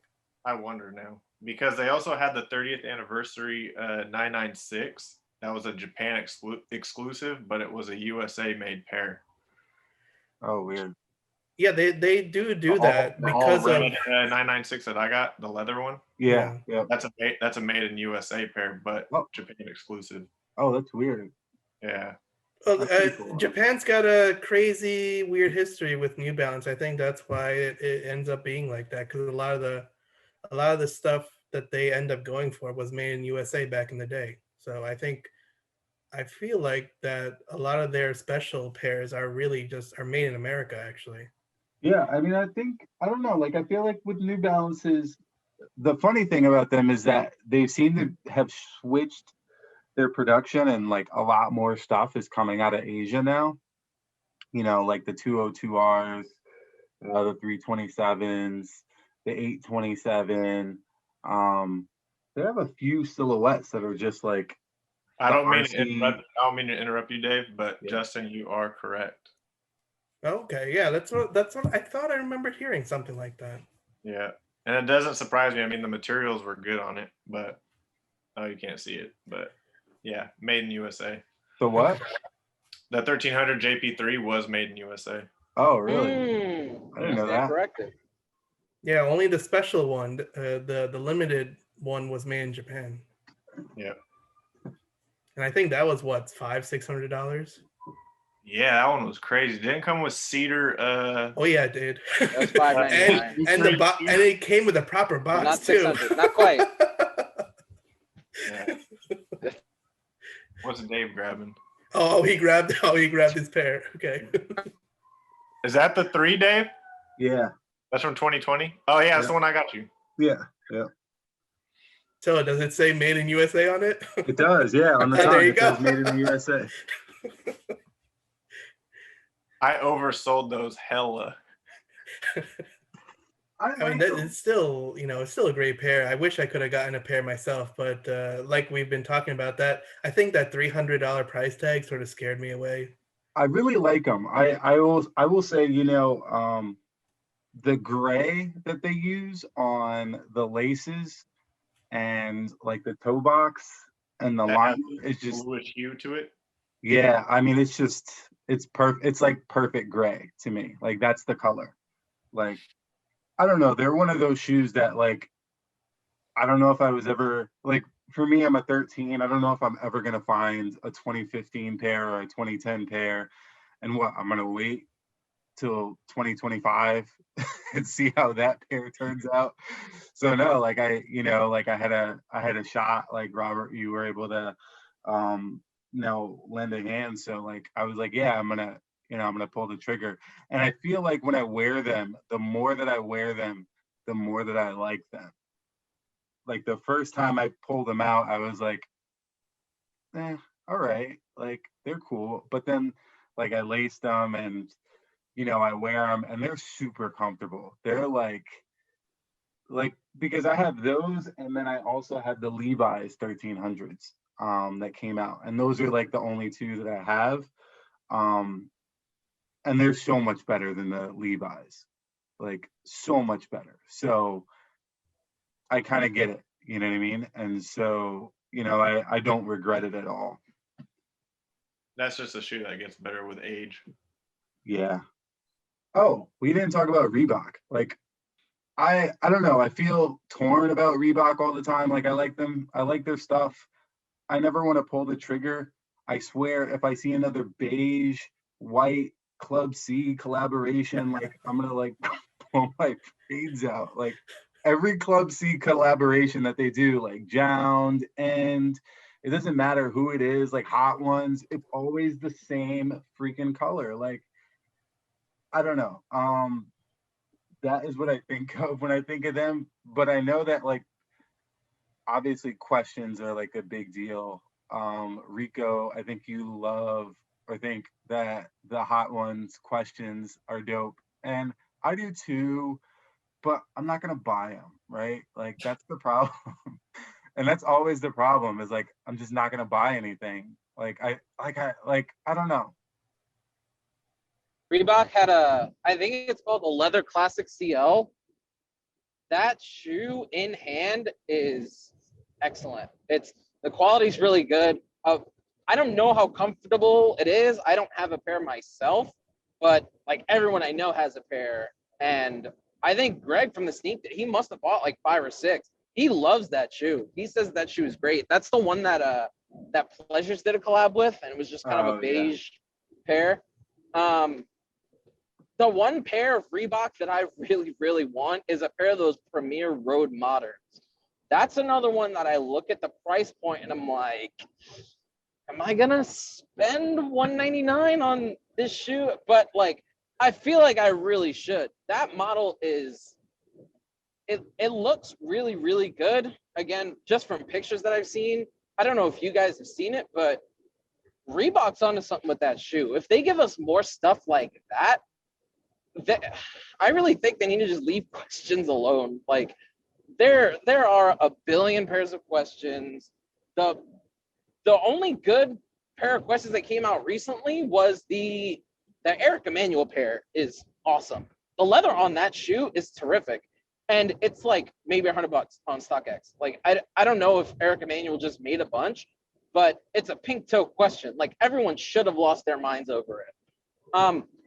But I'm kind of with you, like the Club C's, like I'm kind of sick of seeing those and, you know, trying to make other models happen that aren't the Classic CL or the Road Modern. Like they need to just kind of, I don't know. I think they need to leave questions alone. Let questions be great. I think they're bringing back the Answer 4 again too. And I'm just like, man, why? Like, why, dude? What do you think about their recent collab with Margiela? Margiela, I knew you were gonna bring it up because you like it. Like, don't you like it? Personally, if I knew that my toes would be able to fit in those little partitions that they created for the Tabby model, I'd probably buy one. Yeah, I would, just because it's so out there and it's something you don't really see every day.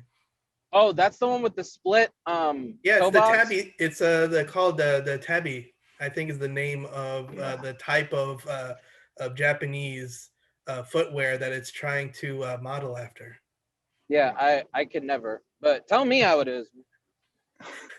I don't know if my big toe could fit there. if I knew that the leather quality was going to be that much higher, because I don't know, like, but there again, it's a $300 shoe, and like. Yeah.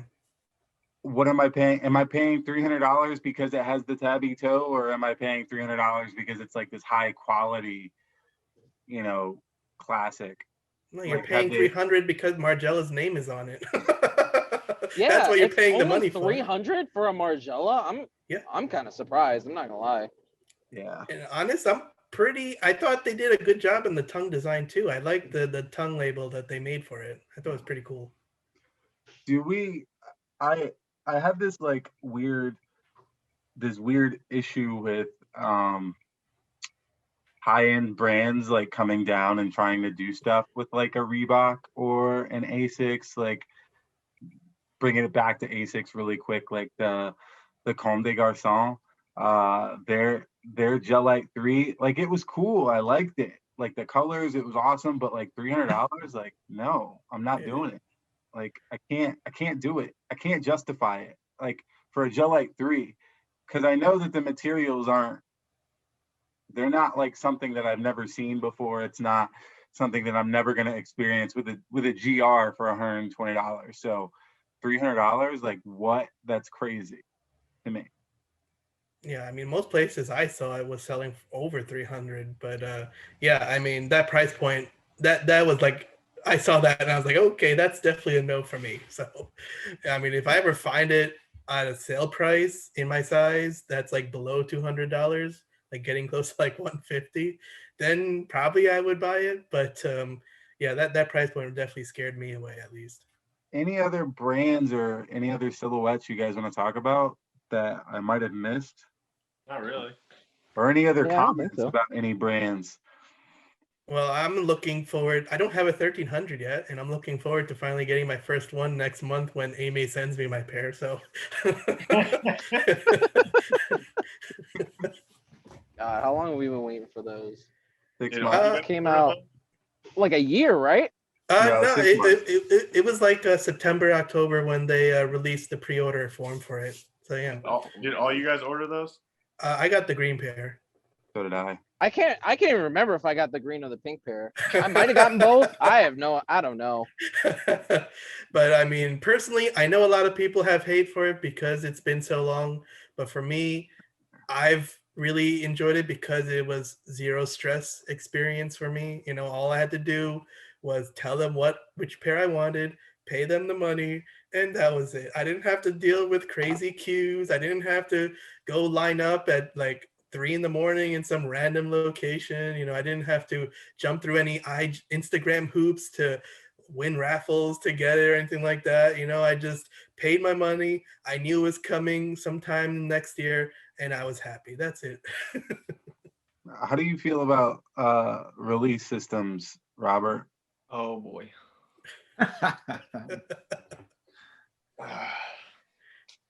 For the majority, they're pretty much garbage. like I said earlier, you can't even get your hands on a GR now. Are you talking about New Balance in general, or are you just talking about release systems, period?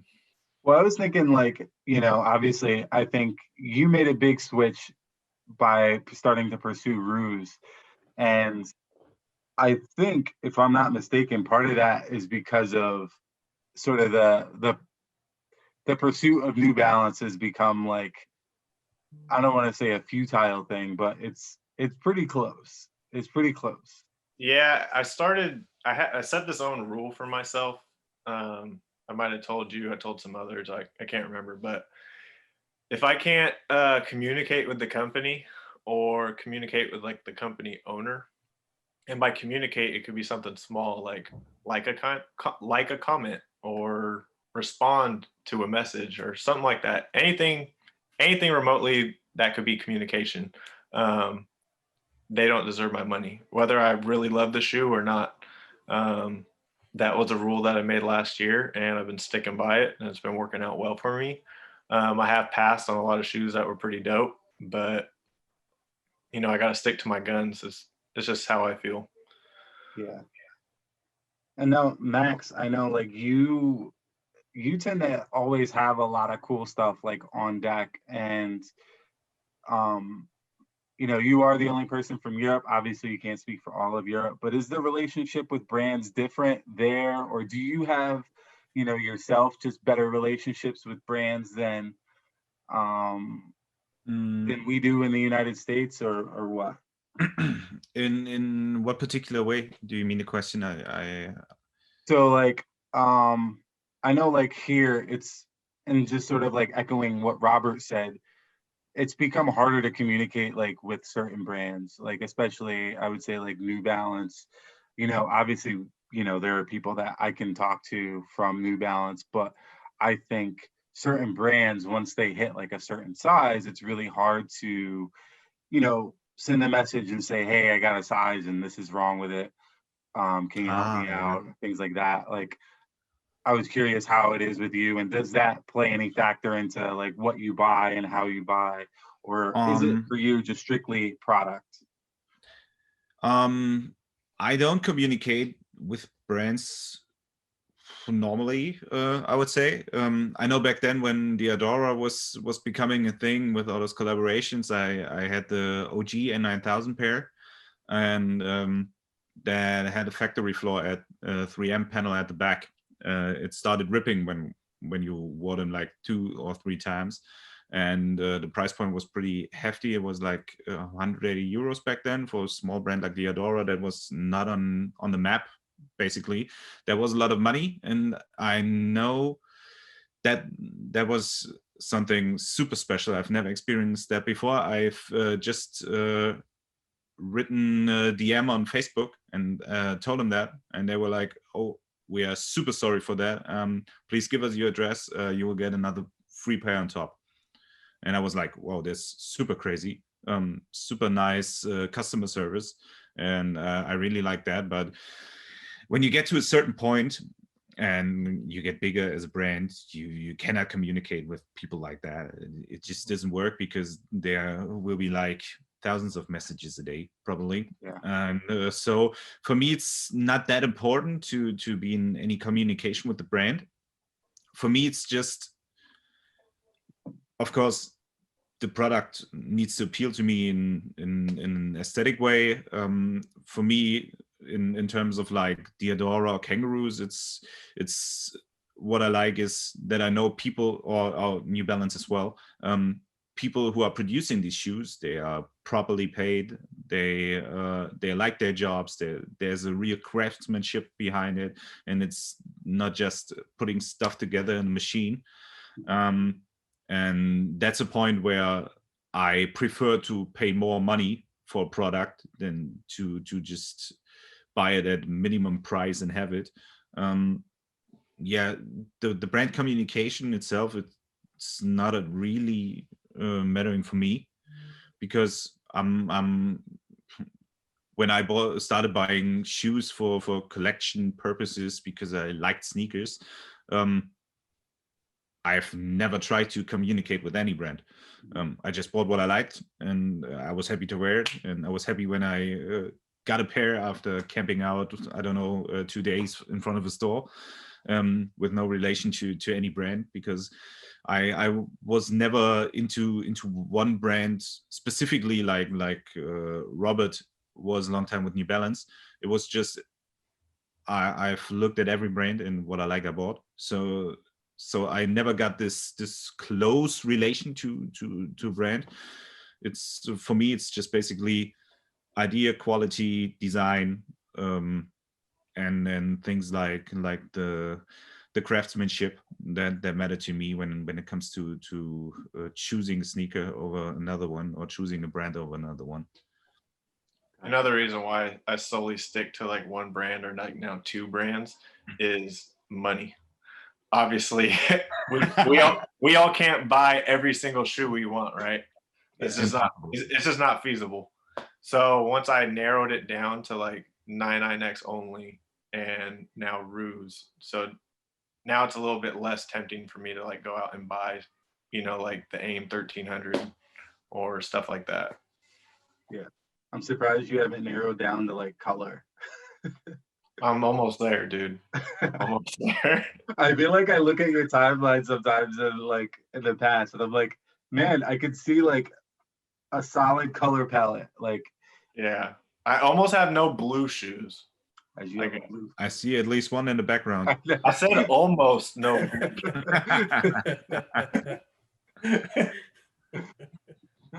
So, for the last topic, I would like everyone to just sort of give me like, who do you want to see do stuff this year, or who are you looking forward to doing stuff this year, and what do you want to see them do, whether it be sales or whether it be a specific collaboration with a boutique, anything. Mizuno times Kith. Mizuno and Kith. we kind of talked about it earlier, and I'm not gonna lie to you, that's literally all I've been thinking about this entire time. Oh my god, how much I would love to see that. That's mine. I guess for me, I'm a big fan and supporter of Aimé Leondor, for anybody who doesn't know the brand. And so I we know.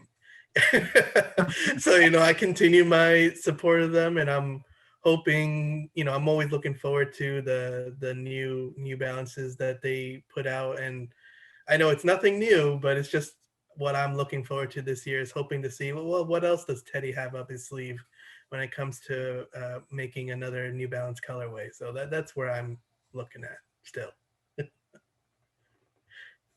Max. After, I would say, matching to our topic today, I'm really interested to see what these smaller brands come up with this year, especially to compete with brands in their prime, like Nike, like New Balance this year. What do the small brands do to enter the market, or to get some shares of the market? And what happens? Because I'm fed up with seeing high fashion labels doing plain shoes with sneaker brands. I'm fed up with overpriced collaborations. I just want to see something I don't see every day. I don't need to see 50 more dunks, even though I like dunks. I need to see 50 more dunks with the impossible 0.1 chance to buy any of these pairs. I don't want to see that. I'm happy to invest money in the smaller brands if they come up with something more interesting. So yeah, let's see what the small do. I like to see Ruse and a few, see what their next project's like. Concepts, obviously, New Balance. I've heard models for upcoming projects, so I'm curious to see how they execute those. I want to see Hannon bring back a 990 V2. Ooh, that would be awesome. Ooh, 990 anniversary next year, so 990 V2 would be great, even if they just retroed, the HSN or the HBW. I personally want a 990 V3. Yes. I could never get with that one. That's the only one. I want a pair of the V3s. I definitely do. I don't have one yet. I love the sole. I bought the Stray Rats collaboration last year. They did like this real random restock on New Balance's website, and I ended up going on, and like the only size left was a 12, but they were too small, so I ended up selling them. But like having them in hand, I was like, man, this is a great silhouette. I really want to see some more 990 V3s and some 993, because I think the 993 is significantly better than the 992. Like, I don't know what it is, but the 993 and the 991 are so much better than the 992, even though the 992 is getting all the popularity right this moment. It doesn't make any sense. Oh, it's always good to stay away from the hype, though. Sometimes it's unavoidable, though. Oh, yeah. That's true. That's definitely true. And I want to see New Balance give me a shot at my little 998 project. But yeah, that's for real. Let's get that going. Like we haven't had a good 998 in a while, and so yeah, they should bring it back. Now that the San Francisco flagship store is shut down, it'll make things a little bit more difficult. Ah, my goodness. Are they doing like a liquidation sale or something? I wish. No, Eric ended up going there and posting the sign picture, and I think that was it. They just closed up shop. Luckily, I grabbed the Golden Poppy 327 before they closed. Oh, I had a gift card. So. Oh, that's right. You were telling me you were looking to try to grab a 327. I mean, that's all I'm pretty much looking forward to. I I don't think I have anything else for small brands. I definitely appreciate you all getting on and talking with me today.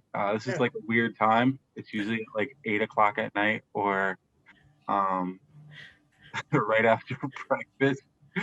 But this is like a normal like daytime like recording. So I really appreciate you guys jumping on. I would love to have you all back. I can't see Ricco. I imagine he's doing something serious. Rico's doing something top secret. Somewhere in the middle of America. Hey, Justin. I had to get food. I'm in Nevada. Ah, okay. Justin, what's in that pink SB box? Oh, that is an interesting story. But I have 2 SB boxes still. Nothing in them. That is. It's the Black Pigeon. And the box is signed by Jeff Staple. So.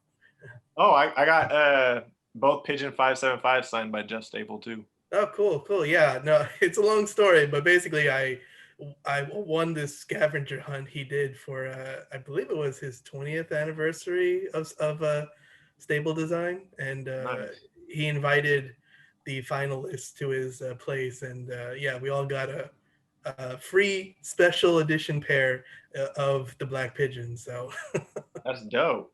Yeah, it's got an extra laser etching on one of the pairs that limit. So basically, this etching is only on 20 pairs. So. Wow, that's awesome. Yeah, I still have my UNLV highs pink box, and then I can't remember the other pink box I have. Yeah, so even though I'm not a fan of Nike and I don't buy Nikes anymore, I'm gonna hold on to that one because that has some sentimental value right now. So is that your only one dunk? pair? What? Is that your only dunk? Yeah, I would have to say that's my only dunk. Yeah. I sold my only dunk about 2 years ago. It was the Orchard Streets highs. Oh, okay. Oh man. Yeah, that was a grail of mine for shit as long as I could remember, and then I ended up finding it at SneakerCon. My boy talked me into going to it, and I was like, I'm not gonna buy anything, and then sure enough, it's like sitting there, size 11, and it's like, oh my god. I did like one shoot with them, and then ended up selling them. Oh man.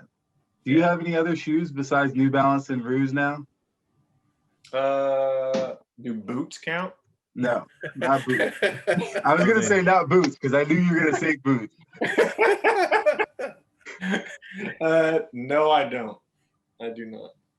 Oh man. Ruse and New Balance only. Nice. Well, I mean, the good thing about Ruse is that if you wait long enough, you can find decent sales on them too. So.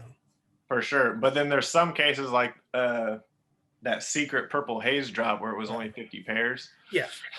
Of course, if you want the real special ones, you got to jump on them. But well, they didn't even tell anyone it was gonna freaking drop at the same time as the green hemp, so I got lucky with those two. Yeah, I saw those, but by the time I saw them, my size was out, so I was like, oh well. But I definitely liked the materials they used for that pair, even if I didn't really like the theme. But that's just me. I'm not much into that scene. So yeah, that release was good. The store actually dropped me a little hint that that the purple haze was gonna drop at the same time. It's like what Packer did with those. What was the name of that model? The Maverick? Was it the purple Maverick that Packer dropped at the same time as the Cuban Link? At the end of last year. Yeah. Was the Made in USA one? Yeah, exactly. Yeah. I totally wish I got that pair. That the hits of purple on that pair were just enough to make it look so cool. And they restocked it. They restocked those too when they did their big restock of like all the Adores. Yeah, but only a certain amount of people knew about that. So of course I missed that too. So but if I could have bought a pair of those, I probably would have bought it. Honestly, I like those more than the Cuban Link, but that's just me. You know, I'm a huge purple guy. I love purple. Ever since I bought the Cherian purple from Concepts, Cherian purple is dope. that's such a crazy good pair of New Balances. So nice, and like Yeah. that's gotten me on like this huge purple streak. Any sort of royal purple color now. Oh my god. You like 996s, the PU? I do like 996s. I think they're a good model. I bought one to try it out, but if once I find more pairs of 996s, I think I'm gonna buy some more. This is probably one of my favorite purples. Oh wow, that's actually a really nice Great purple. color. Wow, Yeah. that looks really good. I got lots of purple too. Oh, the X90, the Chinese New Year one. Defunct. Now dead. I can't believe they killed off the X90. It's like one of the models that I really liked. That was like a cool price point. Honestly, I feel like that was because of the management change. Oh, there they are. I love those things. Those are so nice. It was, yeah, definitely. Those have a little bit of memories for me too, because that was the first time I ever went to Concepts New York early to get them. So that was fun. Oh, you got them from Concepts New York? Yeah, I went there. I got there like 9, 10 in the morning, thinking that maybe it might be a little bit popular. No, I was number 2 in line. We were just like, yeah. Oh my god. And I think by the time Concepts opened up that morning, I think there ended up being like only like 10 people. Wow. But hey, it's like, it was, I didn't mind at all, you know. I got the awesome pair with the wood box, and they even gave us the special box too. They're like, you want the special box? I'm like, hell yeah, I want the special box. Don't throw away the special box. So I got the wood box, the special box, and the regular box. Which shoe was that? The Tyrion purple pair. There was a wood box? Yeah, they if you went into the store and you were like the first certain amount of people in line, they were giving out wooden boxes. There's only I think there's only 20 or 30 of them. I've never even seen pictures of that. Yeah, I have it here. I can. Here's another purple shoe, just because. Yeah, oh, that's a good one those too. are gorgeous. Yeah, those are gorgeous. They're very nice. Yeah, I'm telling you, purple is awesome. But yeah, I think the funny thing is, on the last, when we did the New Balance episode, I had Boston's Best on, and he actually sold his period purple with the wood box on that episode. Are you serious? I'm dead serious. Damn, I would love to have a wood box. Yeah, I don't think I've ever seen it either, but like I know that they produced it, and it was only like, it was really rare. Like they wanted to do more of them, but I guess they couldn't. Something happened in the price or something.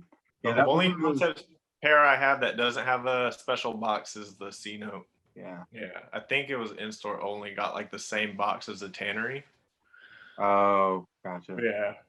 Yeah, I have my Tannery pair didn't come with a box at all.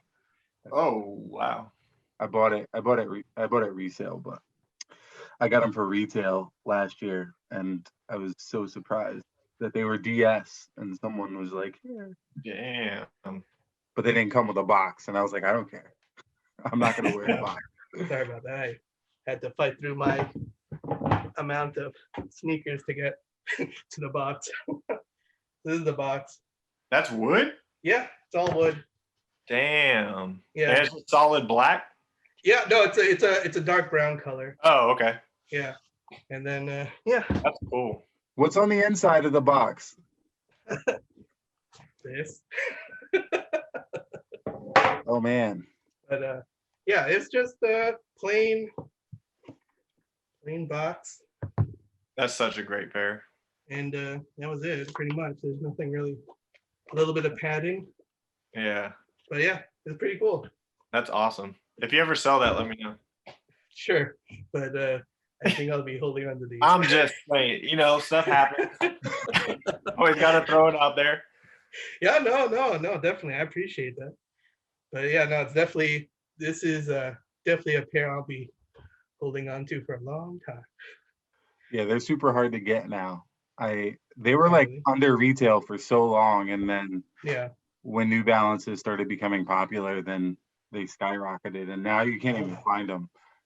Huh. I'm That's surprised. how like the Horween leather uppers, like the GR pairs, Yeah. like once they sell out, seems like you never find them after that. Yeah. I'm really surprised. I knew the 992s were so crazy, but I didn't expect that people were gonna start getting to other models as well. I got two pairs of 992s. Yeah. Oh, I didn't know you had any 992s. I thought. I got the double taps, and then Oh, that's right, you did. Didn't you Yeah, I get the Jowns? the what? Didn't you have the Jowns and then you sold them? Yeah. Yep, I did. That was after I came up with my rule about contacting companies. I was like, Okay. nope, you gotta go. But I sold them to a homie at like a really, really, really good price. So Yeah. I paid it forward. Double taps was definitely my favorite 992 of last year. Yeah, me too. And then New Balance blessed me with the gray GR. Oh, cool. Yeah, that was a surprise. So that was Nice. awesome. Yeah, I tried to get the Kith exclusive, the CL colorway 992. Though of course Oh yeah, I couldn't, but I ended up getting the 998 CL instead. yeah. So I'm pretty happy I got those. I feel like that colorway can work on almost any model. So I haven't really seen I a think you're model supposed to that- drop a V2 that has the same colorway. Yeah, he showed pictures of one, but Yeah, hasn't talked about a release at all. Yeah, But that- the same thing happened with the pink 998, remember? Like tons of pictures, and then decided not to release them. yeah, and now they're up for resale. Somehow they got put out the back door, and yeah. Remember when they were on eBay for like $90? Yeah. well, I mean, I'm glad I got the V2 version of that colorway. So that was it's a great colorway. So Yeah. All right, guys, I gotta jump off. Yeah. I have to make myself some lunch, but I appreciate you all coming on. We'll have yeah, to. thanks for having me. Thanks for having us. again. Yeah, for sure. Yeah, no, I'm always happy to talk about sneakers. So I have some really good topics coming up, so I will tap each one of you individually. I know the time is always like the biggest thing. Like, yeah. I'm usually free, but I know during the day and the time zone, it's kind of like the hardest thing, but we'll work something out. So I really appreciate it. Have a good day. Yeah. Have a good day, guys. Anytime you Good want night. us back, just holler. Definitely. Yeah. Oh, shout out to my sponsor, Ivy Brand. Now that's a good sponsor to have. I think you can communicate with the brand at any time too. Yeah, sometimes.